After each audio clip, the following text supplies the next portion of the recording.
Ako'y may nakilala sa social media. Sa kanyang profile pic ay napakaganda.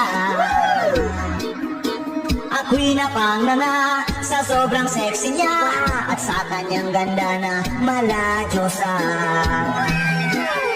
Sinubukan ko na i-video call ko siya,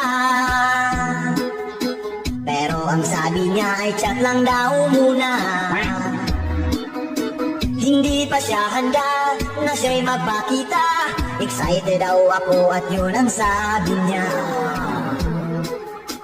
Pero siya ay kinukulit ko talaga. Curious kasi ako sa sobra niyang ganda. Nung pumayag na siya at siya'y nagpakita, ako ay nabigla at natulala.